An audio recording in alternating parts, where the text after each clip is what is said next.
Hi, everyone. So I think we can get started. Welcome to the FutureMeMD Medical School Symposium. My name is Sinthu, and today I'm going to be running a little session on tips on writing the application, because I'm sure many of you, if you were like me, you're hella confused and don't know where to start. So here we are. So a little bit about me. I'm an incoming second year at U of T Medicine. I'm currently in Toronto right now, so if you hear a lot of noise from outside, I apologize.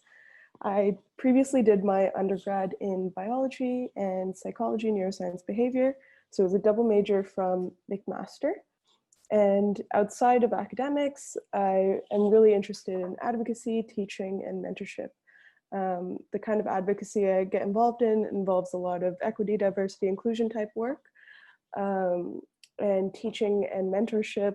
It's kind of about like giving back to the community because I was helped out in so many ways to get here. I'd like to be able to give back. In my free time, I love crafting. I love reading and I love Netflixing. In terms of crafting, my one goal for the summer is to open up an Etsy shop with my friend. So those are my summer plans. So yeah. Here we go. So what are the usual components of the application? So usually when you're applying to medical school, some schools in Ontario will ask you for essays. All of them, I believe, require an autobiographical sketch, also known as the ABS, or ABS, as some fancy people call it. And lastly, you have reference letters. So you need 3 different reference letters. So the essays, depending on the school, they can be either kind of more like creative writing type essays, so U of T is kind of notorious for that, or they might be kind of set in stone essays where it's like, hey, talk about this one experience that you had.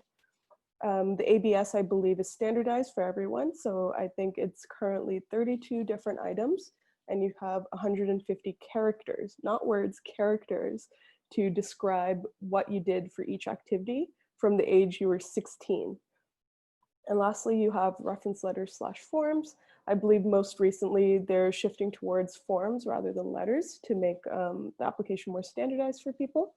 And we'll go into like who you should be asking for references and whatnot a bit later.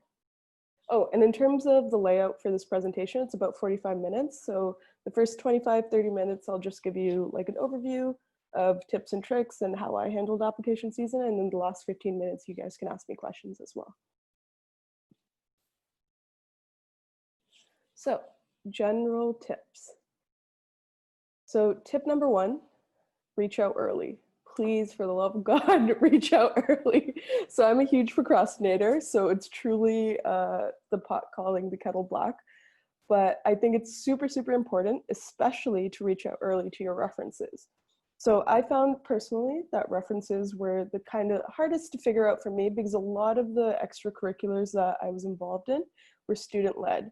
And so I felt like it wasn't serious enough to not have a real adult write my reference letters. And so it took a lot of time pondering on who I could reach out to. But once I figured it out, I let them know well in advance. In fact, if it's someone that you're in constant contact with anyways, for example, like a research supervisor that you see almost every day, like I think I let my research supervisor know like in the March of the year that I was applying, even though I only needed a letter from him in like September, just to like give him the heads up, like, hey, this is something that I will be requesting in a couple of months. I think at the very latest, you should be asking at least like a month in advance because usually these people are super busy and have their own lives and need a heads up. Who else should you reach out early to? So I think you should also be reaching out early to anyone who's editing your application. So whether, even if this is just your closest friends, you should let them know, hey, heads up, I will probably need a bit of help from you in the coming weeks over this application. Or if you're getting professional services, such as like FutureMeMD or school services or any other external services to help look over your application, I think you should still like aim to like, you know, reach out to those services weeks in advance. Don't be the person who's like reaching out to them like 2 days before the deadline, because that's when everyone is reaching out to them and it's much harder to get like good feedback at that time. And lastly, you should be reaching out and communicating early to anyone who might be affected. So what I mean by this is application season is super, super stressful, especially the last like 2-3 weeks. I think it's a really good idea to reach out and let anyone know, such as your bosses, your coworkers, people you're doing a group project with even, that, you know, you're in the midst of this super stressful application cycle, and that, you know, you might not be 100% ready for every single thing that you might have been capable of doing previously. I know for me personally, I didn't take that as seriously. And like, for example, in my year when I was applying, the omsas portal, like overworked itself essentially, and it like shut down. And I remember I was up the whole night stressing, and I went into like work late the next day, and like obviously my boss was pissed at me. I feel like that could have been helped if I had reached out earlier saying, hey, just a heads up, this deadline is coming up and I'm super stressed about it. So yeah, reach out early if you can. Tip number 2, brainstorm ideas. So this is one of my favorite parts of the application process, if you can say that, because it made me realize what was important to me, especially things that were in my subconscious that I didn't really consciously recognize. So what I did for this, at the beginning of application season, before you've even written your essays or your ABS, what you should do, well, at least what I did, was I set a 10-minute timer on my phone, had no other distractions with me, had a pen and piece of paper, and then I just like literally just wrote about anything that came to mind. So mostly it was like previous life experiences that I really enjoyed, or like that were very negative in my life, as well as like, you know, things I enjoyed doing. So like, for example, one thing I wrote about was how I raised 3 litters of puppies when I was growing up. So that was something that was like a formative life experience for me, but that I don't think of on the day-to-day, you know? I found that the brainstorming ideas thing really, really helped to identify my personal motivations and what really made me tick, as well as identify important personal experiences that I don't think about on the day-to-day. Additionally, it helps you refine your narrative. So what I mean by this is that when applying, I'm a huge, huge advocate for having a narrative. So what that means is once you've figured out your motivations and your personal life experiences, having like a good flow between them, having a good cause and effect, like, hey, this experience happened and it resulted in me really enjoying this one thing or really hating this one thing.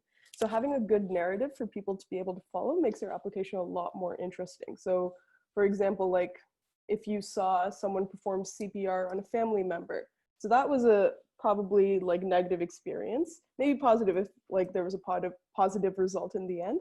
And maybe that motivated you to like, I don't know, volunteer like with paramedical services or something like that. So having a good narrative is key to a good application. Tip number 3, organize using U of T clusters and or CanMEDs. So I might be a little biased because I'm from U of T, but I love the U of T MD clusters. So if you do a quick Google search, they'll pop up. But essentially the U of T clusters are these 4 clusters that essentially identify what they look for in medical school applicants. So these 4 clusters fall under professional, advocate, scholar, and communicator, collaborator / manager. And under these clusters, they have additional like adjectives as well. But I found this was super, super helpful for writing out my autobiographical sketch, my essays, and even my reference letters. Because once I've brainstormed all my ideas, I think it's a really good idea to try to organize all of these ideas under these clusters. And what this does is it helps you identify what your strengths are and possibly what your weaknesses are. And if there are certain categories, like for example, like maybe you're not showing what a scholar you are so far in your application, that like, you know, lets you know like, hey, I should figure out like how I can show these admins or whatever that I'm actually, you know, proficient in this certain cluster. Alternatively, there's also the CanMEDs roles. So there's 6 different CanMEDs roles. I have a little picture up in the right.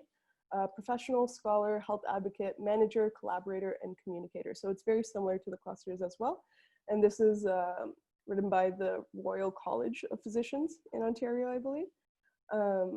And those, again, like same idea, they give you an idea of what they look for in a medical expert.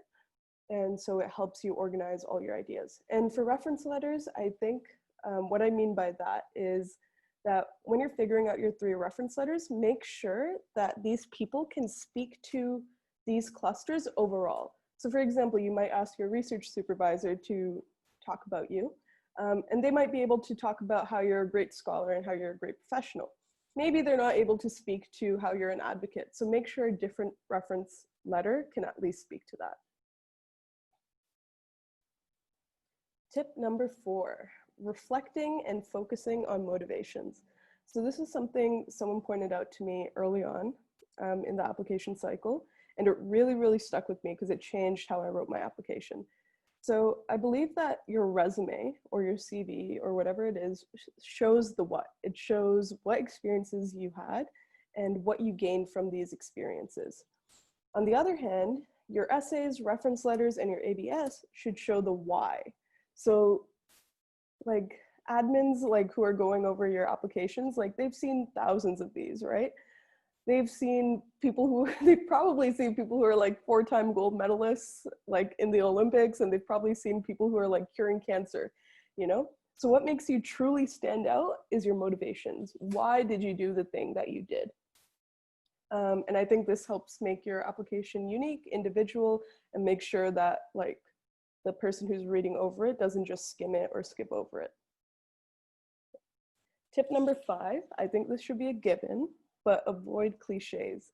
Last year I edited a gazillion applications, and let me tell you, the one thing that could get my like eyes glazed over would be cliches. So I don't want to hear any of you writing about how your biggest weakness is empathizing too much, or how your biggest failure was doing poorly on a test, or even I like science and I want to help people, which is why I want to become a doctor. I think it's a given, cliches are overdone. People don't like hearing the same thing over and over again. And again, you want your application to be unique and you want it to stand out. Okay, my final tip, number 6. So edit your application, but do not over edit. So I see a lot of people who make the first good step in editing their application early.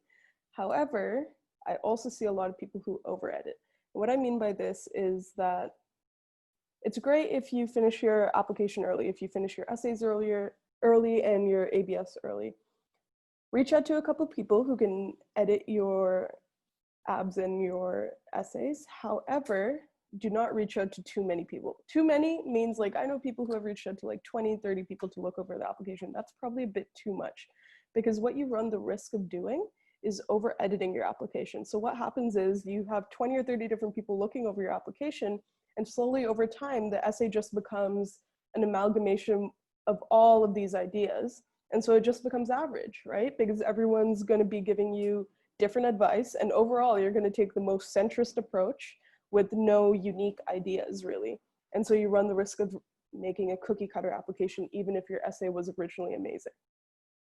So yeah, what I would suggest is reaching out to maybe a couple of friends who know you, maybe like 1 or 2 maximum external services if you're using them to help look over your application, but definitely don't send it out to like 20 people to look over. Okay, so moving on to references. Who should I ask to be a referee? So this is something I heard early on, and I think it works well. I think a good rule of thumb is to try to get one of each of the following. So 1 reference letter should be from an academic, research, scholarly type initiative. 1 should be from a clinical or medical perspective. And the 3rd one should be from a volunteer perspective. So personally, for my academic/research perspective, I used my research supervisor. For my clinical/medical perspective, I used my hospital coordinator, the person who oversaw my volunteering at the hospital. And for my volunteer initiative, I reached out to someone who worked with me closely when I was on student government. And again, notice how like the 3 of these, again, you want to kind of cover all of the 4 clusters I talked about from U of T, or like the 6 Can Meds roles. So I made sure I tried to touch a little bit upon each of those. So it's a big green flag, as in you should do it. You should ask a person for a reference if you have an ongoing relationship. So what I mean by this is If you were like best buds with your high school teacher for 3 years, but you haven't spoken to them in 4 years, do not ask them to be your reference. They don't know the recent you, and they can't really speak to how you're currently like. 2, I think it's a good idea if they've known you for at least a year, at least. It's a bonus if it's more than a year. In fact, my personal rule of thumb is someone who knows you for at least 2 years. Unless, if it's a shorter timeline, make sure that you've spent many hours with them. So like if you've spent 6 months like working with them day in and day out, I'm sure that's fine. And lastly, it's a bonus if they're unpopular. And by this, I mean, not necessarily someone who like, you know, doesn't like talking to people or hanging out with people. What I mean is someone who doesn't have to write a gazillion reference letters. So this is especially a problem if you're reaching out to people in medical or clinical services. So for example, when I volunteered at the hospital, I was worried that my volunteer coordinator would be writing like 20 different letters for references. This is an issue because 1, they might not have enough time to write you a good letter, and 2, like it becomes a cookie cutter type reference letter because they're writing the same thing over and over again for a gazillion different people. So make sure that the people you are reaching out to, it's a bonus if they only at most are writing a couple of reference letters, and it's a bonus if they can make it as unique as possible. And finally, red flags, as in do not ask a person for a reference letter if they are a family member.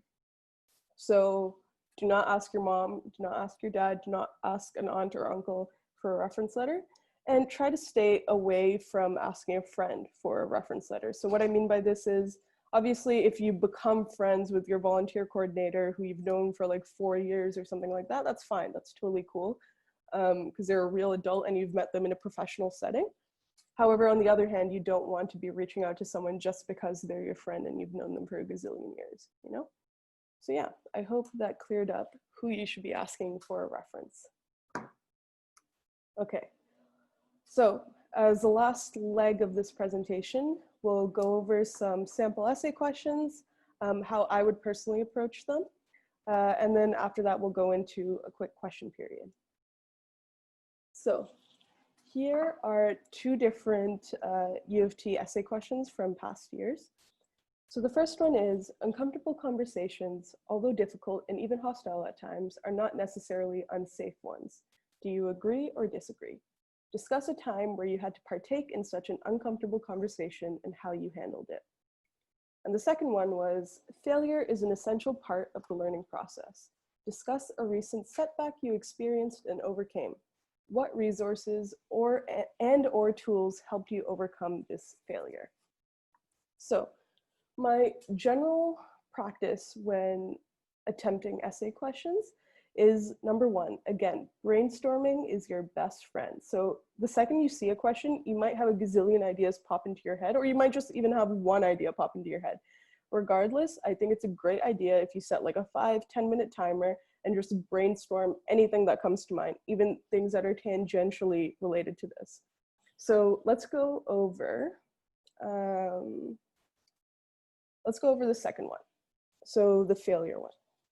So what I would do is I would set like a 5-10 minute timer, think of any negative experience I've had in my life that is even tangentially related to failure and how I overcame it.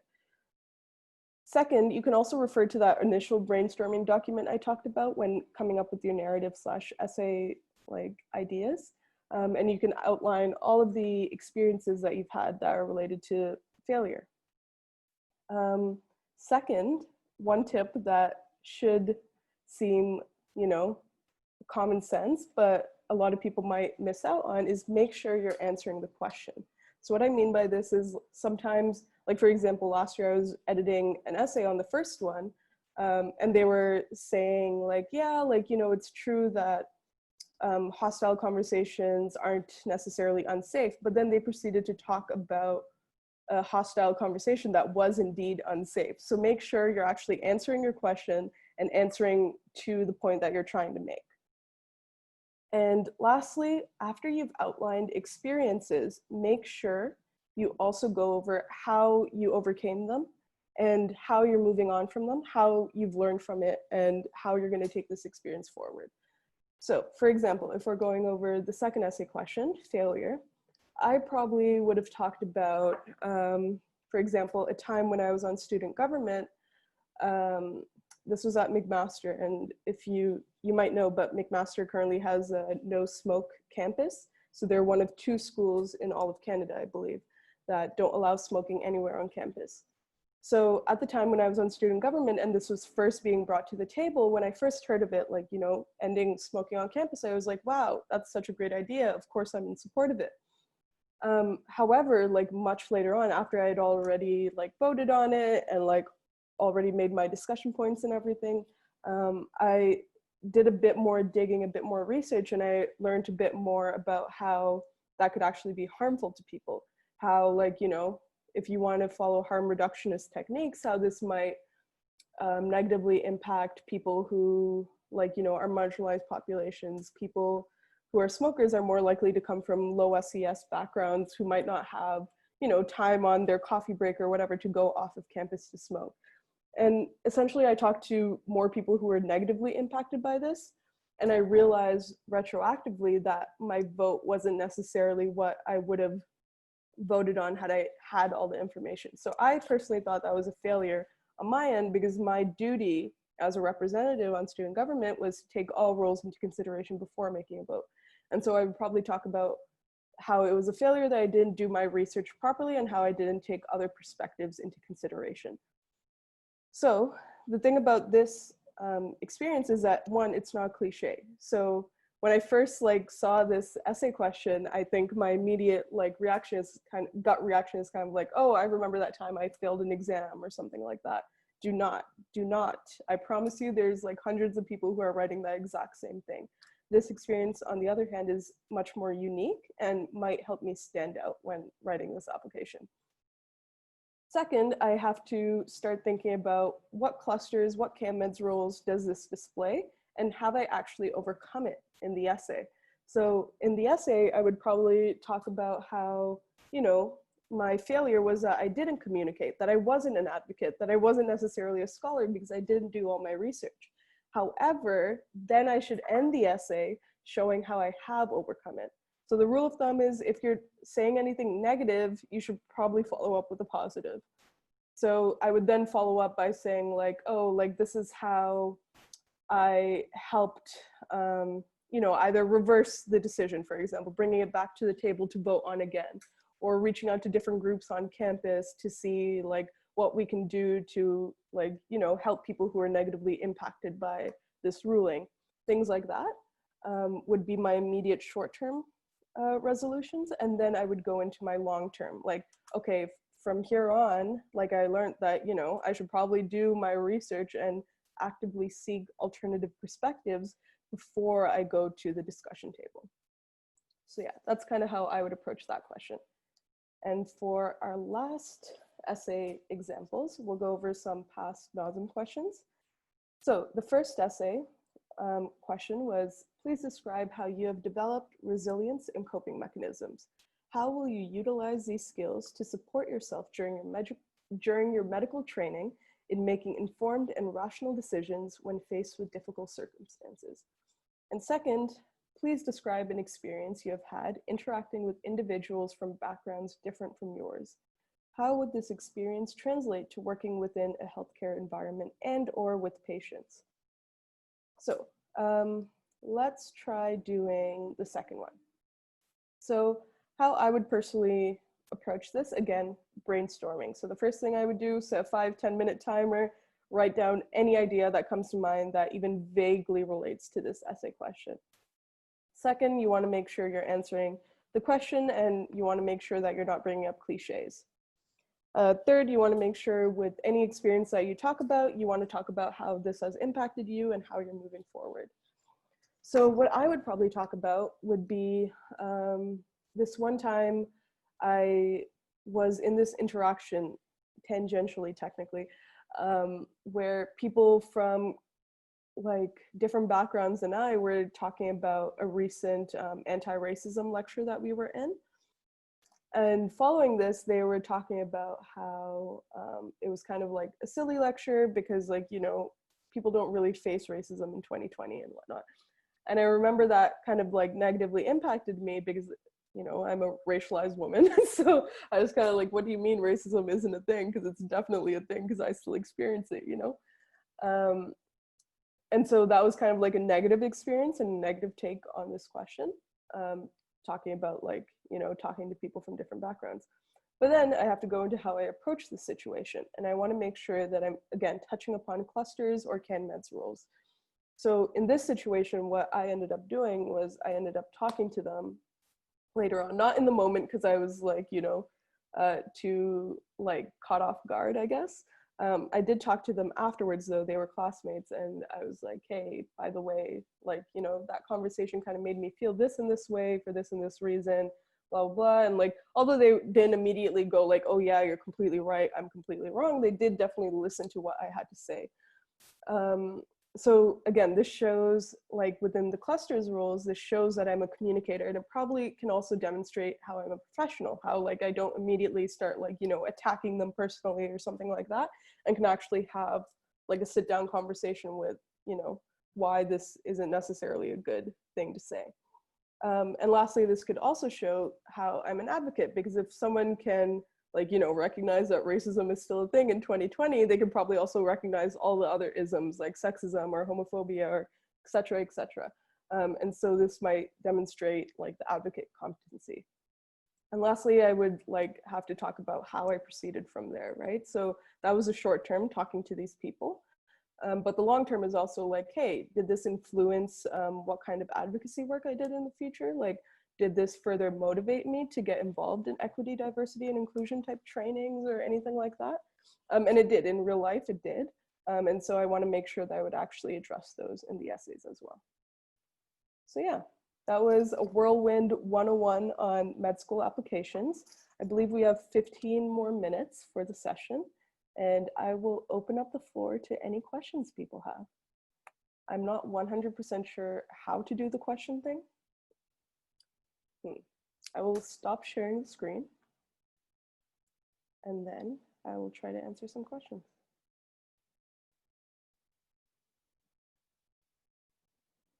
Okay, I really hope people can still hear me. Oh.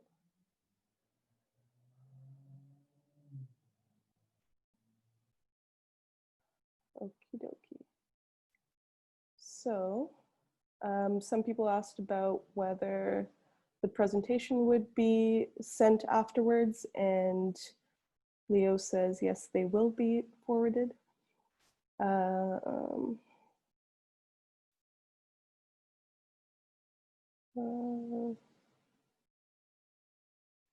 Will it be recorded anywhere? We're going to try to record it, but you know, watching it live is better just in case of technical difficulties. I was wondering if U of T changes the essay questions each year. Yes, they do. Looking at previous years obviously helps figure out what kind of questions they ask, but they do definitely change them every year.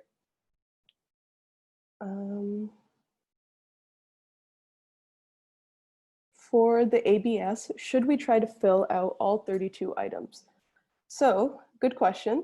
I would say quality before quantity. I would rather you have 25 like really, really good things than 32 kind of watered down experiences. Obviously, don't try to just leave it at like 3 or 4 experiences.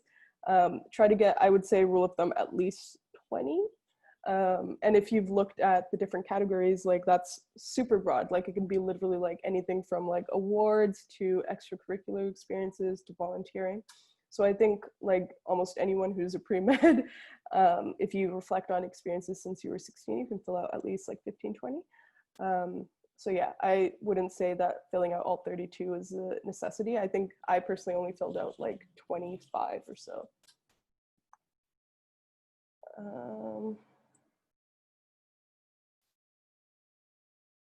Yeah, so Leo did respond to that as well.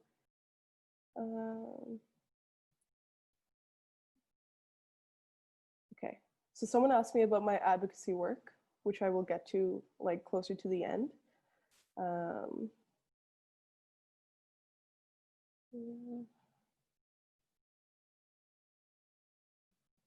Okay, so I got a question that says, Is it okay to get references from fellow students, such as a VP on a society that you were president of and or president of the society? So there's no hard and fast rule about this. I would say if you can, try to lean away from it. Try to. However, if you have no other references that you can contact that can speak to these experiences, then yeah, I guess you can technically ask someone who is in a senior position to you. Like if you were a VP on a society, then you can ask your president.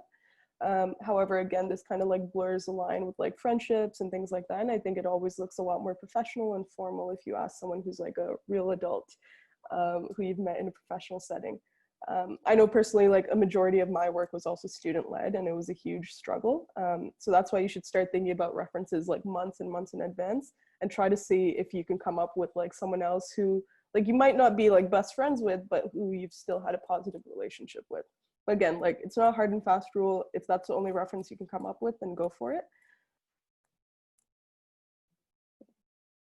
If you don't mind explaining your relationship with your third reference, because I'm having a lot of trouble with this for the personal one. Okay, I'm not sure what is meant by the personal one, but so for my three references, again, so for my academic scholarly one, I contacted my research supervisor. And my second one was my volunteer coordinator, which gave a bit of a medical/clinical perspective. And my third one was a volunteer experience. So this one, I worked on student government. So I did this for 2 years. And at McMaster, at least with student government, we interacted with a lot of full-time staff as well, who were paid positions and real adults. So I reached out to one of the people who I worked with, not like all the time, but who knew of my work and who like saw me like develop over those 2 years, reached out to them and asked them for a reference letter. Can anyone be a verifier for ABS items? So for example, if my friend worked with me in a volunteering position, can they act as a verifier? So rule of thumb is generally try not to ask someone who's of equal position to you. However, verifier is a lot more relaxed than a reference letter. So if it was a reference letter, I would say, no, do not do that. However, for ABS, it's a lot more chill. Like I think, like, because sometimes you might even have experiences that are like hobbies, for example, that, you know, you can't have a professional advocate for it. And I think I even like listed my parents for some of them. I'm not sure if this is frowned upon, but as far as I know, it's okay. However, if it's something like a volunteer position or something where you have like an actual role and actual duties, I think it's a better idea if you ask someone who's at least slightly senior to you. But again, I don't think it's a hard and fast rule. If you can't find a single verifier who's like, you know, in a slightly superior position, then I guess you can ask someone who's, you know, an equivalent to you. How important is it to be well-rounded when applying to medical school? I would say this is the most important thing.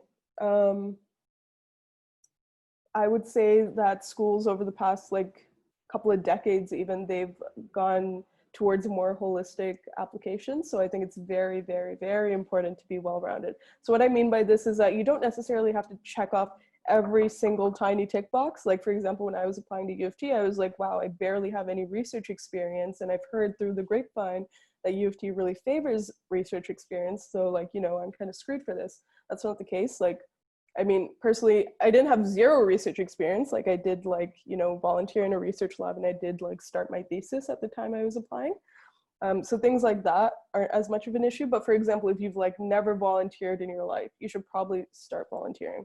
Or like, for example, if like you have like a very poor GPA, like, I don't know, like a 2.0 or something like that, you should probably try to bring your grades up before you start applying. So yeah, I would say it's quite important to be well-rounded if you can. Okay, I got 2 questions about how did you get involved in research? Oh, okay. So for research personally at McMaster, what I did was at the end of first year, I believe, I started like becoming close to like one of my lecturers. So I used to like go up to him after class and talk about like something he brought up in lecture. Or like sometimes I'd go to his office hours as well. And I found out like I really loved his research and his also like personally, like we got along really well. So after a couple of months of like, hanging out with him, essentially, I just like, reached out by email and I was like, hey, like, like over the summer, like I haven't really set up plans, blah, blah, blah. Like, would it be possible if I could start volunteering in your lab and then maybe like take it from there? And he had a positive response, obviously, and he took me on. And I've heard like generally like this is a better way to go about it than cold emails. However, I've also heard that cold emailing works. With cold emailing, though, still try to make it personal. So before reaching out to a prof, try to like look into like a couple of their research papers. And then when you're writing an email to them, make sure it's a short email. I would say like your max should be like 8 to 10 sentences. And in that, have like a little paragraph introducing yourself, what you're doing, what your hopes are, and how it relates to their research lab. And then two, like have like 1 or 2 sentences about how you read one of their research papers and how you love this idea and you'd love to discuss it. And like, if there's any opportunities in the lab that are related to that kind of research. I think that generally works. I've only cold emailed like this like 2 or 3 times, and each time I've had a positive response because I've given them a unique email and not just a cookie cutter, hey, I'm interested in your lab. So yeah. Could you use a master's student you worked with as a reference? Yeah, I would say go for it. I've heard of many people who have used like their PhD or master's student because like they're in a supervisory position as a reference letter, and that should be fine. Okay, how do I go about showing my progress in a role on the ABS?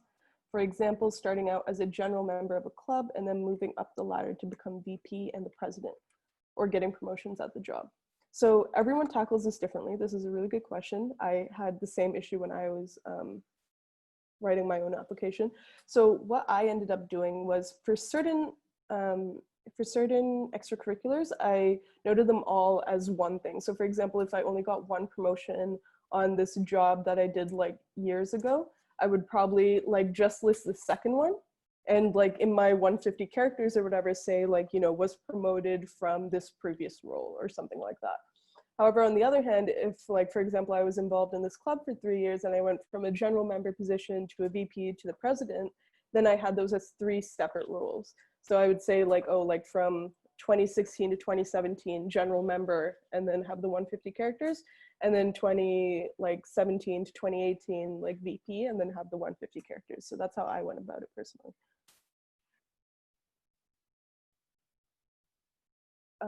Who should I list as my verifier from student-run clubs, especially if the president is also applying to medical school? It would possibly be a conflict of interest, which is true. Try not to ask people who are also applying to medical school. I believe that's a conflict of interest and something you should stay away from. What you can do is, again, like verifiers, it's much more lax. You can probably just ask another executive on the team to be a verifier for you, and that should be totally fine.